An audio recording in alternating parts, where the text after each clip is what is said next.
con más tiempo va a estar grabada la predicación en audio. Amén.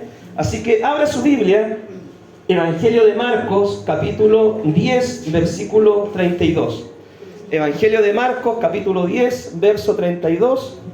Vamos a estar hablando, ¿cierto?, sobre dos temas. Jesús anuncia su muerte y también una petición muy peculiar, ¿cierto?, muy extraña que le hicieron dos de los discípulos al Señor. Amén. Así que si lo tiene, Marcos, capítulo 10, versículo 32, dice así la palabra del Señor. Sentadito ahí como está. Iban por el camino subiendo a Jerusalén y Jesús iba adelante y ellos se asombraron y le seguían con miedo. Entonces, volviendo a tomar a los 12 aparte, les comenzó a decir las cosas que le habían de acontecer. He aquí subimos a Jerusalén y el Hijo del Hombre será entregado a los principales sacerdotes y a los escribas y le condenarán a muerte y le entregarán a los gentiles y le escarnecerán, le azotarán y escupirán en él y le matarán, mas al tercer día resucitará. Señor, bendito Dios, te damos gracias, Dios. Tu palabra está leída, Señor. Hemos orado, hemos cantado alabanza, Señor, y ahora es tiempo, Dios mío, de escuchar tu mensaje, Señor.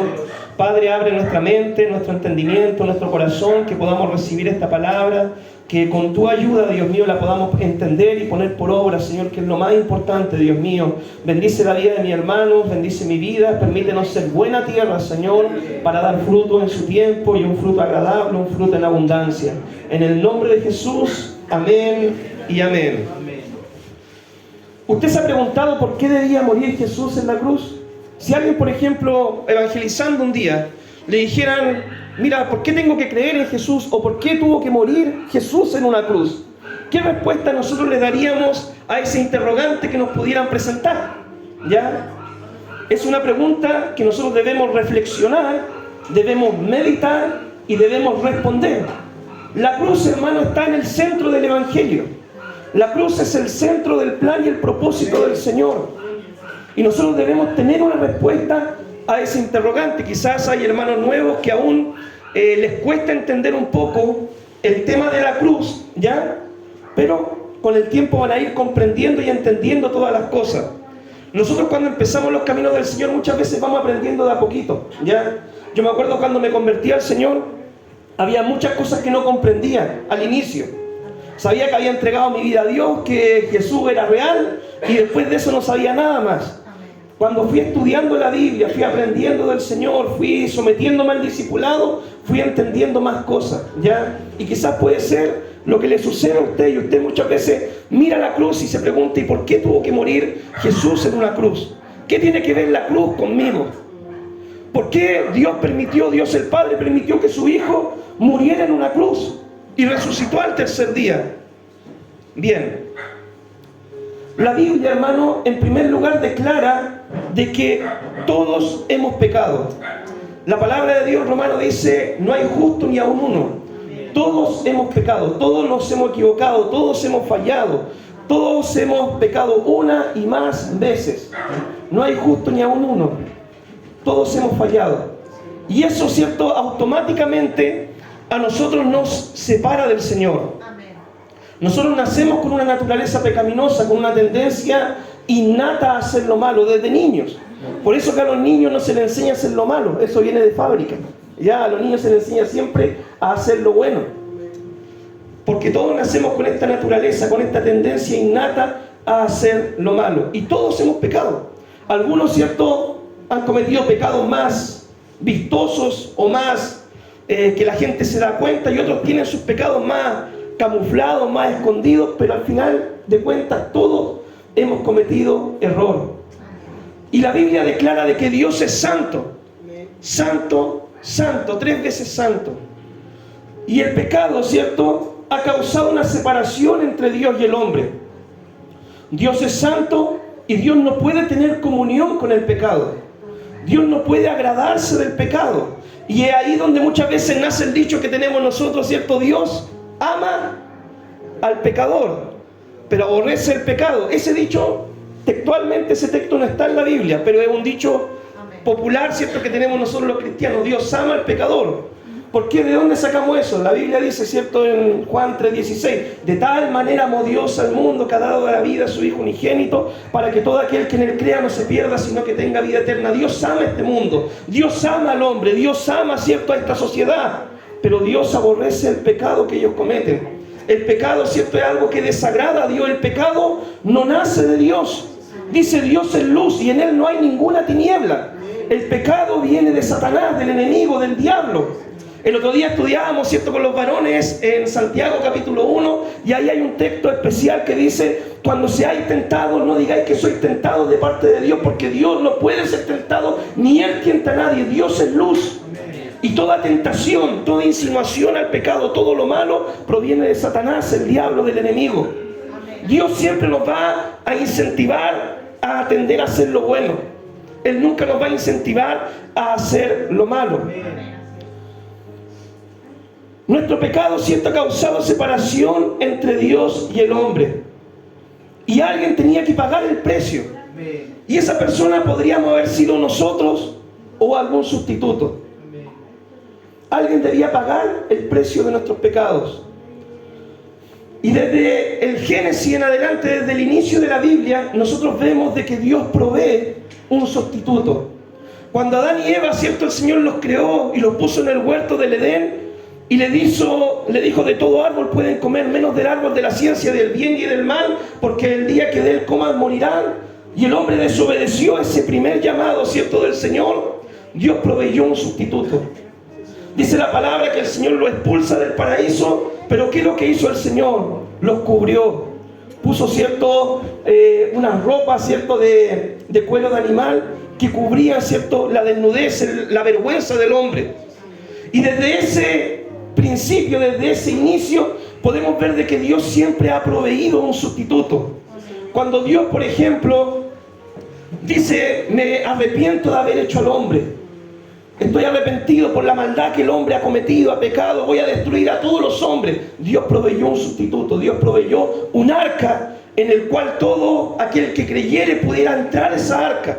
Lamentablemente solamente entró Noé y su familia. Los demás no creyeron al mensaje que pregonaba Noé. Pero Dios proveyó una salida, una salvación, ¿cierto?, a la condenación que iba a enfrentar la humanidad. Más adelante, ¿cierto?, en la historia de Abraham, nosotros encontramos de que cuando Dios le dice, mira, dame a tu hijo, tu unigénito, el único que tienes, sacrifícamelo en el monte. No es que Dios lo iba a permitir, pero estaba probando la fe de Abraham. Y Abraham fue allí, y cuando estaba a punto de hacer eso, Dios le dijo, detente, Abraham, detente. ¿Qué es lo que dio a Abraham? Un sustituto, un cordero. Dios proveyó un cordero para el holocausto, para el sacrificio. Cuando Dios permitió que el pueblo de Israel estuviera, ¿cierto?, en Egipto esclavizado por 430 años, y Dios decidió liberar a su pueblo de la esclavitud de Egipto, Dios proveyó un cordero, un sustituto. El cordero de la Pascua, aquella sangre debía ser marcada en los dinteles, en las puertas, ¿cierto?, para que no entrara la muerte a la casa de los israelitas. Y aquel cordero, aquella sangre iba a ser una separación entre los egipcios y el pueblo de Dios. Cuando vemos la historia del Antiguo Testamento y vemos, ¿cierto?, los sacrificios en Levítico, en Deuteronomio y todo lo que el pueblo de Israel hacía, su ceremonia y todo, muchas veces quizás nosotros leemos el libro de Levítico, ¿cierto?, y tratamos de entenderlo. ¿Y qué querrá decir tanto holocausto, tanto sacrificio, tanto cordero, tantos animales que se ofrecían a Dios? Todo eso tiene un simbolismo, mi hermano. Y el simbolismo es que alguien estaba pagando el precio por el pecado. El simbolismo era que alguien tenía que derramar sangre, porque sin derramamiento de sangre no había remisión de pecado. Eso está escrito en la Biblia. Entonces, cuando los israelitas iban, ¿cierto?, al tabernáculo a reconciliarse con Dios, ¿qué es lo que dice que hacían? Ellos ponían la mano sobre el animal, confesaban sus pecados, y aquel animal era ofrecido en sustituto a ellos. Ellos debían pagar por su pecado, pero ellos era como que cargaban su pecado sobre aquel animal, y aquel animal era ofrecido como sustituto, ¿cierto?, por los pecados de ellos.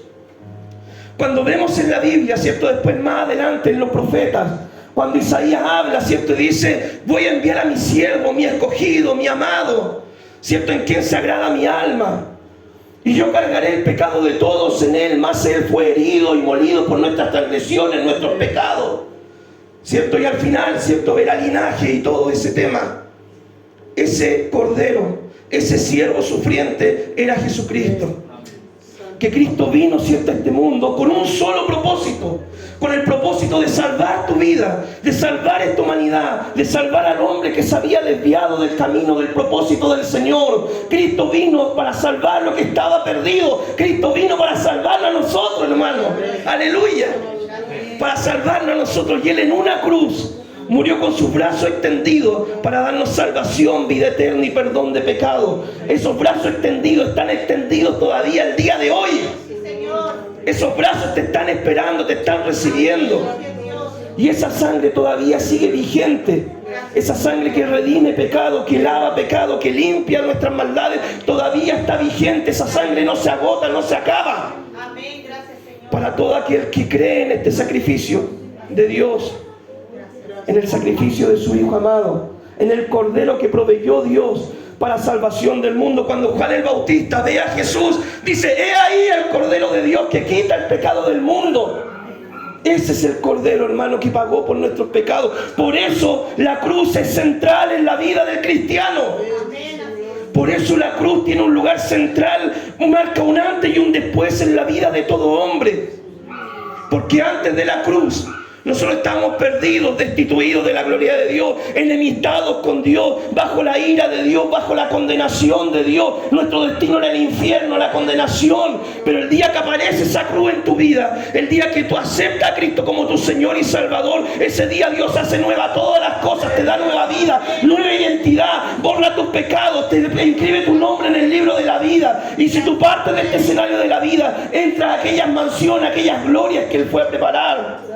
Aleluya, hermano, qué tremendo el Evangelio. Amén. Alguien debía, ¿cierto?, pagar por el pecado. Y Dios dijo: no, yo no quiero que pagues tú. Yo voy a enviar a mi Hijo para salvarte a ti. Mi Hijo va a pagar por la salvación de este mundo. Y Él se ofreció, hermano, voluntariamente, desinteresadamente. Vino a servir a Dios, a cumplir el propósito y el plan de Dios, y vino a servir a los hombres. A eso vino Cristo, a salvar y buscar lo que estaba perdido. El Señor murió, hermano, por toda la humanidad. Pero el sacrificio se hace solamente efectivo cuando uno se arrepiente y recibe a Cristo en su vida. Algunos por ahí dicen: no, que Cristo murió solamente por los escogidos. No, hermano, mentira. Dios murió por todos los hombres, eso lo dice la palabra. Juan 3:16: de tal manera amó Dios a este mundo. También la palabra en 1 de Juan dice: Él es la propiciación por nuestros pecados. Y no solamente por los nuestros, sino también por los de toda la humanidad. Amén. Cristo, hermano, pagó el precio de la salvación de todos los hombres. Pero este sacrificio se hace efectivo cuando tú crees en Jesucristo, crees en Dios, te arrepientes de tus pecados y lo recibes como Señor y Salvador. Ahí se hace efectivo el sacrificio de Cristo en tu vida. Esto, hermano, es como tener un cheque, ¿ya? ¿A quién le han pagado con cheque alguna vez? Tú puedes tener el cheque en la mano, pero ¿cuándo el cheque se hace efectivo? Cuando vas al banco y lo cobras.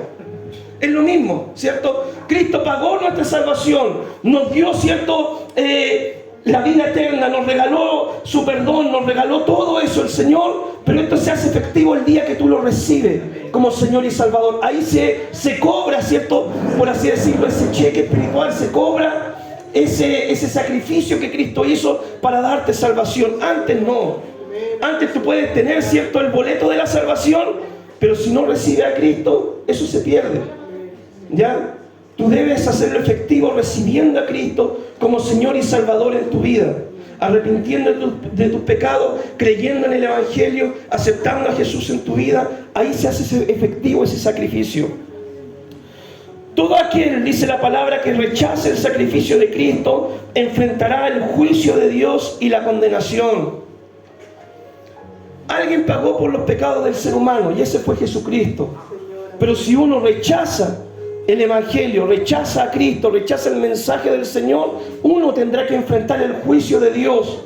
¿Qué es lo que dice la palabra de Dios? Que Cristo es nuestro sacrificio, ¿cierto? El Señor, además, ¿qué es lo que es en el juicio? Es nuestro abogado. Abogado tenemos para con el Padre, a Jesucristo el justo. Él es nuestro sacrificio, Él es nuestro abogado. Pero aquel que no tiene el sacrificio, aquel que no tiene el abogado, enfrentará al juez solamente y no hay más sentencia que la condenación. No hay quien lo defienda. No hay quien pague, ¿cierto?, la fianza o pague el pago, ¿cierto?, de aquel pecado. Y la persona deberá pagar él mismo por sus iniquidades, por sus pecados. Esto no es algo que Dios quiere. Dios dice en la palabra claramente: yo no quiero que nadie se pierda, sino que todos vengan al arrepentimiento. Dios no quiere, hermano, que las almas se pierdan. Por eso Él vino a este mundo a salvar a las almas. Él no quiere que la gente vaya al infierno y se condene. La Biblia dice que ese lugar fue preparado para Satanás y los ángeles que se rebelaron, no para ti. Si tú vas a caer ahí, es de puro intruso. Porque no fue para ti preparado el infierno. Para ti Dios preparó cosas nuevas. Preparó moradas, ¿cierto? Dice el Señor: yo voy a preparar lugar, moradas, para que ustedes estén allí. Cuando leas Apocalipsis, tú ves cómo va a ser la ciudad celestial arriba en los cielos. Eso vino a preparar Dios para los que creen. El infierno, la condenación, fue preparado para el diablo y sus ángeles.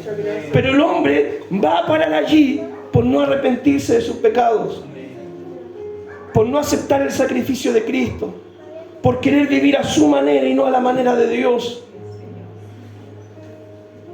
El único camino, hermano, que nos conduce a la eternidad es Jesús. Y nadie, ¿cierto?, nadie más te puede llevar a la salvación. Nadie más te puede llevar a Dios el Padre. No hay ninguna religión en el mundo, a menos de Cristo, que te pueda hacer salvo. El Islam no te va a llevar a Dios. El hinduismo no te va a llevar a Dios. Te va a llevar a adorar otras cosas, a otros dioses, pero no te va a conducir a la salvación. El único camino al Padre se llama Jesucristo. Jesús dijo: yo soy el camino, la verdad y la vida, y nadie viene al Padre si no es por medio de mí. Pedro dijo: en ningún otro hay salvación. No hay nombre dado a los hombres bajo el cual podamos ser salvos, excepto en el nombre poderoso de Jesucristo. Solo en Jesucristo tenemos salvación y perdón de pecado. Y esto puede sonar, hermano, agresivo, puede sonar exclusivista, puede sonar duro, puede sonar que somos cerrados de mente, pero solamente en Cristo hay salvación. Ni aun tus buenas obras te pueden llevar al cielo. Porque dice en la Biblia de que la alma de un hombre, la vida de un hombre vale más que todos los tesoros de este mundo. ¿Cuántas obras tendrías que hacer para ganarte la salvación? Ni aún así podrías, ¿cierto?, pagar el precio de tu salvación. Por eso era necesario un sacrificio mayor, un precio mayor, la sangre de Jesucristo, el Hijo de Dios, para pagar por nuestros pecados y darnos vida eterna y salvación. Bueno, Jesús tenía claro, ¿cierto?, el propósito por el cual venía a este mundo. Él sabía, ¿cierto? Él había sido destinado desde la fundación del mundo a cumplir este plan, este propósito. Dios, en su presciencia, en su conocimiento anticipado de las cosas, Él había hablado muchas veces por los profetas, ¿cierto?, en el Antiguo Testamento, lo que Cristo iba a venir a ser su Hijo. Pero los judíos, ¿cierto?, los discípulos también no entendían completamente el plan de salvación a cabalidad. Por ejemplo, los judíos, ellos esperaban un Mesías, claro que sí, hasta el día de hoy lo siguen esperando, de hecho. Pero ellos esperaban un Mesías que los librara del yugo de Roma y llevara a la nación de Israel a la prominencia sobre las naciones. Eso esperaban ellos. Ya, un Mesías que fuera un Mesías militar, un guerrero, ¿cierto? Como un tipo Alejandro Magno, ¿cierto?, que llevara a Israel a conquistar las naciones bajo la guerra. A pesar, ¿cierto?, de que Isaías había hablado de los sufrimientos y glorias del Mesías, ellos no podían articular, no podían hacer coincidir, ¿cierto?, estas dos verdades con claridad. Muchos de ellos hablaban de dos Mesías, un Mesías sufriente y un Mesías para reinar. No entendían a cabalidad las profecías. ¿Ya? En una oportunidad Pedro también, ¿cierto?, como discípulo, ya después de estar siendo discipulado y todo el tema, un día va y le dice al Señor: Señor, no vayas a la cruz, que esto no te ocurra, que no te acontezca, Señor, no vayas a la cruz, ten misericordia de ti, Señor. ¿Cómo va a ir a la cruz? Te van a azotar, te van a golpear, te van a crucificar, te van a escupir, no vayas a la cruz. ¿Y qué es lo que le responde el Señor? Apártate de mí, Satanás.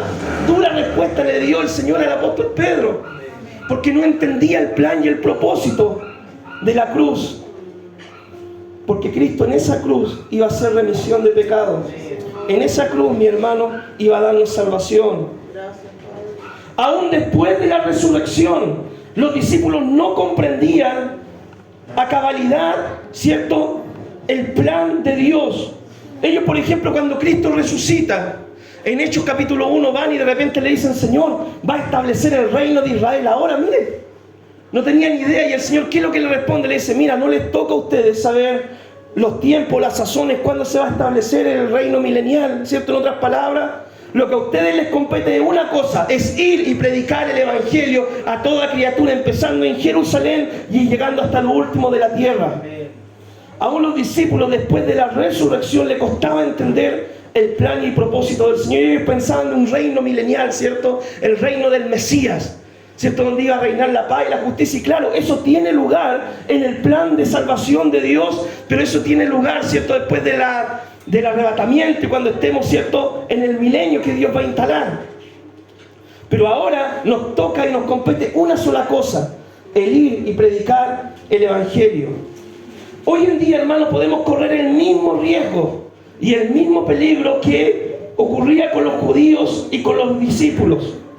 Pensar que el Evangelio se trata de prosperidad material, se trata de un bienestar temporal, sin darnos cuenta de que el enfoque de la cruz es darnos salvación y perdón de pecado.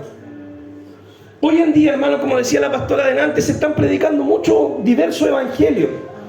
Y eso la Biblia habla, ¿cierto? Y dice de que la gente, por no estar fundamentada en la palabra, van a aparecer diversas doctrinas.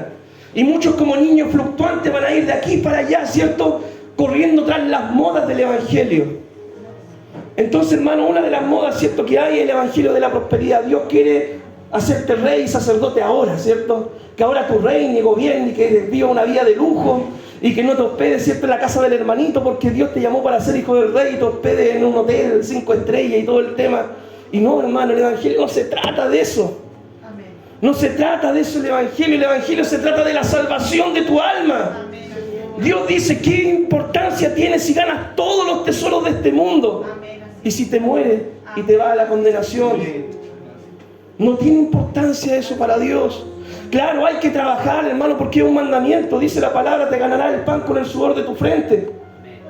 Hay que trabajar, hay que elaborar, ¿cierto? Pero el Evangelio no se trata de hacerte rico, ni de prosperidad, ni de bienestar material, ni de riqueza. De eso no se trata el Evangelio. Yo soy discípulo de uno que al morir, hermano, dejó solamente una túnica como herencia a los demás. Yo soy discípulo de uno que cuando iba a predicar no tenía ni siquiera una almohada para recostar su cabeza. Yo soy discípulo de uno que iba y cuando iba a predicar a algún lugar se quedaba en las casas de los amigos, y si no podía quedarse ahí, se quedaba durmiendo, ¿cierto?, en un huerto o en cualquier lugar. Yo soy discípulo de Cristo, del Cristo de la Biblia. No del Cristo que queremos inventarnos nosotros en este tiempo, del Cristo próspero, lleno de lujo, ¿cierto?, y de vanidades, que te quiere hacer rico y millonario. Eso, hermano, no es el Evangelio, entiéndalo. Entienda que el Evangelio no se trata de eso. El Evangelio se trata de tu salvación, de tu eternidad. El Evangelio se trata de tu relación personal con el Señor. Amado hermano, de eso se trata el Evangelio, que Dios no quiere que te condene. Dios no quiere que te pierdas. Y para que no te condenen ni te pierdas, necesitas arrepentirte y reconciliarte con Dios, arreglar las cuentas con el Señor, para que Dios te pueda regalar esta salvación. De eso se trata el Evangelio, mi hermano. Me duele tanto, hermano, me duele tanto muchas veces cuando yo veo en internet o veo en diferentes lugares o aún he predicado y me han dicho: no, pastor, sí, otro evangelio, ¿cierto? No, que está bien, ¿cierto?, que la gente se haga rica con el evangelio. No, hermano, el evangelio no es para eso. No es para eso el evangelio. Dios mío. Sigamos leyendo, mi hermano. Bueno, quizás este texto que vamos a leer ahora se lo va a dejar un poco más claro. Marcos 10:35 dice así: entonces Jacobo y Juan, hijos de Zebedeo, se le acercaron diciendo: Maestro, querríamos que nos haga lo que pidiéramos. Y él les dijo: ¿qué queréis que os haga? Ellos le dijeron: concédenos que en tu gloria nos sentemos el uno a tu derecha y el otro a tu izquierda. ¿cierto? ¿Qué lugares querían ellos? Los de prominencia, ¿cierto? Uno a la derecha, el otro a la izquierda. Estaba Dios, el Padre, Hijo, Espíritu Santo, y después ellos estaban ahí al ladito, ¿cierto? Hay uno a la derecha y el otro a la izquierda. Miren el pensamiento de los discípulos, aún estando con Cristo. Cristo, hermano, recién hablando de su sufrimiento, recién hablando de que Él vino a dar su vida por la humanidad, recién hablando de que lo iban a escupir, lo iban a golpear, lo iban a azotar, que iba a morir por el mundo, y ellos pensando, ¿cierto?, en repartirse los puestos, pensando en quién iba a ser el más grande en el reino de los cielos. ¿Cierto? Que ellos querían también ser ahí, estar en lo máximo, en la cúspide, ¿cierto? Los magnates del Evangelio. Ellos pensaban. Imagínense, hermano, los propios discípulos no entendían completamente a cabalidad hasta ese minuto lo que Dios había venido a hacer. Ellos le dijeron: concédenos que en tu gloria nos sentemos el uno a tu derecha y el otro a tu izquierda. Entonces Jesús le dijo: no sabéis lo que pedís. Miren lo que Cristo le dice: no saben lo que están pidiendo. No saben lo que están pidiendo. ¿Podéis beber del vaso que yo voy a beber? ¿O ser bautizados con el bautismo que yo soy bautizado? Ellos dijeron: podemos. Jesús le dijo: a la verdad, de mi vaso, del vaso que yo bebo beberéis, y con el bautismo con que yo soy bautizado seréis bautizados. Pero el sentar a mi derecha y a mi izquierda no es mío darlo, sino a aquellos para quien está preparado. Cuando lo oyeron, los 10 comenzaron a enojarse contra Jacobo y Juan. ¿Y usted por qué cree que se enojaron? Que se adelantaron a la jugada, ¿cierto? Como eran los 12 discípulos, ¿cierto? Los otros 2 hermanos se pusieron de acuerdo y fueron primero donde el Señor. Señor, mira, en tu gloria, uno a la derecha, el otro a la izquierda. Y los demás 10, ¿dónde quedaban? Los demás 10 no figuraban ahí, en ese trono, ¿cierto? Y los 10, ¿cierto?, se enojaron. Ellos no se indignaron, hermano, porque dijeron: ¿cómo se te ocurre decirle esto al Señor? Si el Cristo está hablando de que vino a dar la vida por la humanidad. Ellos se enojaron porque lo estaban dejando fuera, ¿cierto?, del lugar de prestigio en el reino. Por eso se enojaron ellos. Recuerde que antes de ir a la cruz, también en una oportunidad los discípulos habían estado discutiendo qué cosa en el camino. ¿Quién de ellos iba a ser el más grande, el mayor, ¿cierto? El de renombre, el principal entre ellos. Y Cristo, hermano, toma esa enseñanza y les da una lección, hermano. Cuando se van a sentar a la mesa, ¿qué es lo que hace Cristo? Toma la actitud de un esclavo, de un siervo.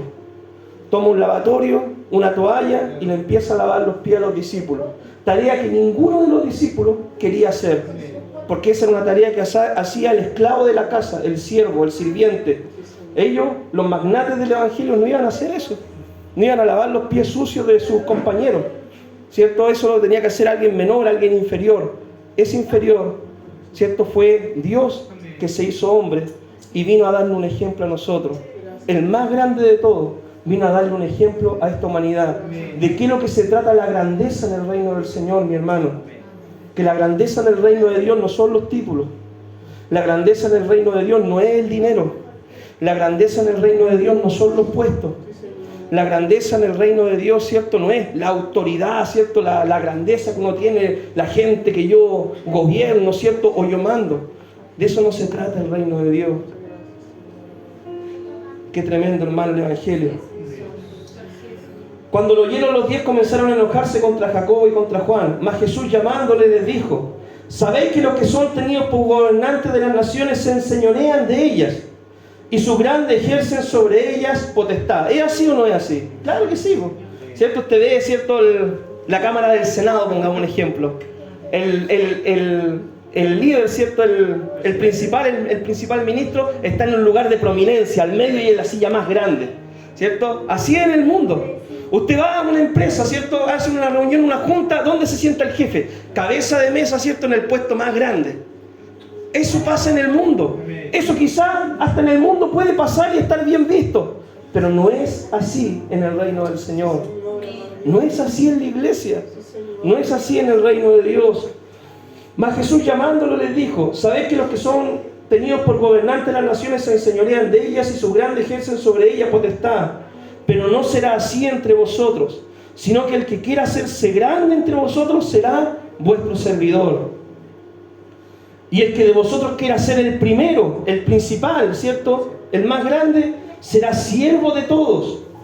Porque el Hijo del Hombre no vino para ser servido, sino para servir y para dar su vida en rescate por muchos. ¿Quieres ser grande en las manos del Señor?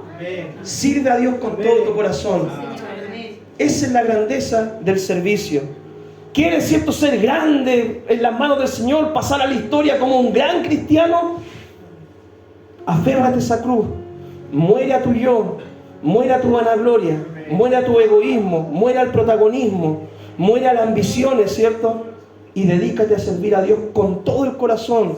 No importando las pruebas, dificultades, problemas que te vengan. Aférrate a esa cruz y sirva a Dios desinteresadamente. Nunca haga algo esperando recibir algo a cambio. Nunca vaya y sirva a Dios por algo que te puedan dar a cambio. Sirve a Dios con pasión, con un corazón genuino, ¿cierto? Aunque no te reconozcan, aunque no te aplaudan, aunque no te den la medalla, aunque no te lleguen los carnés, aunque no te llegue nada, sirve a Dios desinteresadamente. Esa es la grandeza en el reino del Señor. Servir a Dios solamente. Y un día, hermano, ¿cierto? No cuando Facebook te lo recuerde, cuando tú publicaste las cositas buenas que hiciste, sino un día cuando tú estés en la presencia del Señor, Dios te va a decir: en lo poco fuiste fiel, sobre mucho te pondré. Entra en el gozo de tu Señor. Ahí, hermano, vamos a recibir el aplauso, no del hombre, el aplauso del Señor. Es el aplauso, hermano, que debes buscar, el reconocimiento de Dios. ¿Por qué muchas veces los fariseos no podían creer? Porque buscaban gloria los unos de los otros, ¿cierto? Nosotros, hermanos, debemos buscar la gloria del único, de Dios. Esa gloria debemos buscar.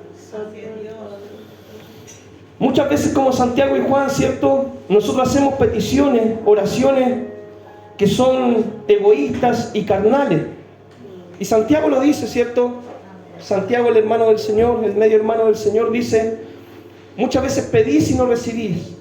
Pedís y pedís mal. ¿Para qué? Para gastar en vuestros deleites, placeres, ¿cierto? Entonces, hermano, nosotros cuando oremos al Señor o le pidamos cosas al Señor, ¿cierto? Debemos analizar nuestras peticiones. ¿Qué le estamos pidiendo a Dios? Santiago y Juan, ¿cierto? Fueron y le pidieron algo al Señor. ¿Es malo pedir a Dios? No es malo pedir. Pero ¿qué le estamos pidiendo al Señor? ¿Para gastar en nuestros deleites, en nuestras posiciones, en nosotros mismos? ¿O estamos pidiéndole cosas, ¿cierto?, que puedan beneficiar al resto, al reino de Dios? ¿Nuestro enfoque está en nuestra ambición personal o nuestro enfoque está en el reino del Señor? ¿Ya? Para analizar cuando oramos. Jesús les declara que no saben lo que piden. Así ocurre muchas veces con los creyentes que piden cosas sin sentido y egoístas. Jesús les dice que si están dispuestos a tomar la copa y ser bautizados con su bautismo. Esto se refiere, hermano, al costo del discipulado. ¿Estás dispuesto a tomar la copa del Señor? ¿A ser bautizado con el bautismo que Cristo fue bautizado? Eso se refiere al sacrificio de Cristo. Para nosotros se refiere al costo del discipulado. Tomar la cruz y seguir a Cristo. Pasar pruebas, dificultades, situaciones difíciles y aún así permanecer hasta el fin. ¿Cuál era la copa que tenía que tomar el Señor? El sufrimiento en la cruz, los maltratos, los golpes, ¿cierto? El ser escupido, el ser abofeteado, y todo eso Él lo soportó por amor al Padre y por amor a la humanidad. ¿Estás dispuesto a tomar esa copa? Ser fiel al Señor a pesar de las situaciones difíciles que puedas pasar. Ser bautizado, ser sumergido, ¿cierto?, en el dolor. ¿Cierto? Eso Cristo estaba diciendo. Él iba a ser crucificado por toda la humanidad. ¿Estás dispuesto a pasar pruebas, dificultades y aún así permanecer fiel al Señor? Mira, hermano, yo te tengo una noticia. Y es que en el camino vamos a pasar situaciones difíciles. Vamos a pasar tarde o temprano, vamos a sufrir pruebas, dificultades. Y no es por ser mala onda, ni por ser cierto pájaro de mal agüero. Pero en el camino vamos a pasar problemas. ¿Quién no ha pasado problemas?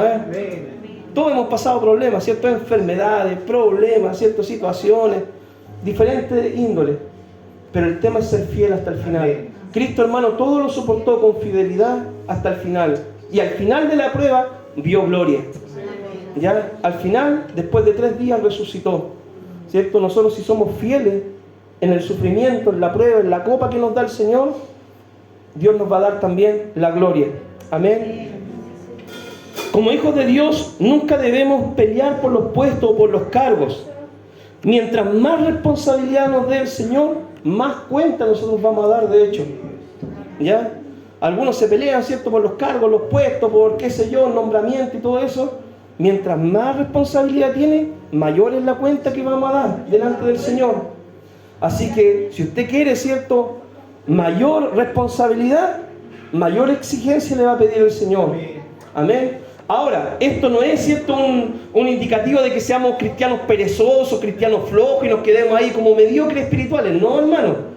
Ya algunos dicen, no, como el Señor, ¿cierto?, me va a pedir más, no voy a leer la Biblia, me voy a congregar poco. No, tampoco, no se vaya al otro extremo, ¿ya? Porque el Señor también dice que a los que son tibios, Él también no les gusta, ¿ya? Ahora, si Dios, mientras más honra nos da el Señor, mientras más responsabilidad para trabajar en la obra, mayor responsabilidad damos cuenta.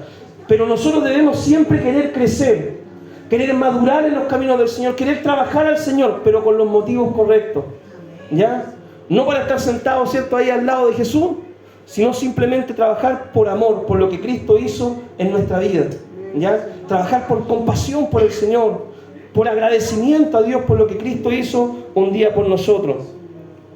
El querer crecer, ¿cierto?, y servir no está mal. Solamente debemos analizar, ¿cierto?, cuál es la motivación de nuestro servicio. Amén. ¿Por qué, cierto, queremos servir al Señor? ¿Por qué predicamos? ¿Por qué evangelizamos? ¿Por qué oramos? ¿Por qué hacemos acción social? Analizar, ¿cierto?, los motivos, las motivaciones. Dice la palabra de que un día en el tribunal de Cristo, en el tribunal de las recompensas de Cristo, Él va a pesar la obra y el trabajo que cada uno de nosotros hemos hecho. Y algunos dicen que edifican con piedras preciosas, con oro, ¿cierto?, con plata, otros con heno, con hojarasca, con madera. Y Dios va a pasar nuestras obras por el fuego. ¿Qué quiere decir esto? Dios va a pesar las motivaciones por las cuales nosotros hacíamos las cosas. Entonces, hermanos, la motivación es clave para el Señor. Podemos, ¿cierto?, salir a evangelizar, pero si no lo hacemos con la motivación correcta, claro, es una buena obra, pero Dios va a juzgar nuestra motivación. Podemos predicar, pero si no lo hacemos con la motivación correcta, Dios va a juzgar nuestra motivación, ¿ya? Entonces, sirvamos a Dios con todo el corazón, desinteresadamente, y con pasión y con amor, pero analicemos los motivos por los cuales queremos servir al Señor. Acá los apóstoles, por lo menos Santiago y Juan, ellos querían el puesto, ¿cierto?, para la grandeza. Y era una motivación incorrecta. Ellos querían ser los más grandes en el reino del Señor, estar en el privilegio. Y Cristo le dijo, no saben lo que piden, ¿ya? ¿Qué aplicación, hermanos, sacamos de esta palabra? Jesús vino con el único propósito de salvar al hombre. Debemos analizar nuestras oraciones y cuidarnos de peticiones egoístas y carnales. Analizar nuestras oraciones. ¿Qué le estamos pidiendo al Señor? Señor, que me gane el quino, Dios mío. No, Dios no te va a contestar eso, hermano. ¿Ya? Señor, háceme rico, Dios mío. Y ahí está en YouTube ahí, los 10 pasos, ¿cierto?, para incrementar mis finanzas. No, hermano. Si en el reino del Señor, ¿qué es lo que dice el Señor? Dice, a los ricos de este mundo, mándales que sean ricos en buena obra, ¿cierto? ¿Cómo estás haciendo buena obra? Haz tesoro en el cielo. Mira lo que dice el Señor, ¿cierto? Si tienes dinero, ocúpalo para bendecir a otro. Eso es lo que te dice el Señor. ¿Quieres tener tu arca llena? Bueno, bendice a otro, dice el Señor, ¿cierto? Ven las motivaciones. Señor, que quiero tener el auto, Dios mío, porque mi vecino, Señor, ya se compró uno y yo nada, Señor. No, hermano. ¿Ya? Si el otro se compra el auto, se compra la casa, no sé, se compra las zapatillas del momento, ¿qué a ti, hermano? Pedir por las motivaciones correctas son ejemplos básicos solamente. Bueno, ustedes, ¿cierto?, deberán analizar. ¿Qué motivaciones les pedimos? ¿Con qué motivaciones oramos al Señor? Dios quiere que le sirva, hermano, pero con los motivos correctos, dando toda la gloria a Dios y solamente trabajando desinteresadamente. Amén. Servir al Señor. Dios quiere, hermano, que tú le sirvas al Señor, ¿ya? Que tú le trabajes en su viña, en su obra. Así que anímate a trabajar, anímate a crecer, a evangelizar, a servir al Señor, pero siempre con la motivación correcta, ¿ya? Dando la gloria y la honra al Señor. Y cuando de repente a usted le digan, hermanito, tan lindo que predicó a usted, toda la gloria al Señor. Hermanito, usted toca la guitarra como nadie más. Toda la gloria al Señor. Hermanito, usted sí que gana alma, hermanito. Toda la gloria al Señor. Tan bueno que usted, mi hermano, siempre anda ayudando a los necesitados. Toda la gloria al Señor. Amén. Cuidar, hermano, las motivaciones. Que Dios les bendiga, mi amado hermano. Vamos a orar para entregar este mensaje. Amén. Padre, te damos gracias, Dios mío, por este tiempo de enseñanza. Señor, tú hoy, Dios mío, nos hablas el motivo, Señor, por el cual tú viniste a esta tierra, Señor. Tú viniste a buscar, a salvar lo que estaba perdido, Señor. Padre, tú pagaste, Señor, un precio, Señor Jesús, en aquella cruz por la salvación de todos los hombres, Señor. Y ahora dice tu palabra que todo aquel que cree en ti y te recibe en su corazón tiene salvación y vida eterna. Gracias, Señor, porque tú nos diste además un ejemplo de cómo debíamos, Señor, servir y vivir en este mundo, Señor. No para nuestra vanagloria, no para nuestra ambición personal, sino por amor, Dios mío, a ti y a nuestro prójimo. Señor, líbranos, Dios mío, Señor, de peticiones egoístas, Señor, de peticiones carnales, Dios mío. Líbranos, Señor, de estar muchas veces preocupándonos, Señor, quién es el más grande o el más pequeño. Y ayúdanos, Señor, simplemente a enfocarnos, Dios mío, en servirte a ti, Dios mío. Porque tu palabra declara, Señor, que aunque lo hagamos todos, Señor, somos siervos inútiles, que debíamos hacer lo que tú solamente nos mandaste. Padre, que la motivación de nuestro corazón siempre sea íntegra, Dios mío. Padre, purifica nuestra mente, nuestro corazón, para siempre poder servirte con los motivos correctos. En el nombre de Jesús, nuestro Señor. Amén y amén. Que Dios les bendiga, mi amado hermano.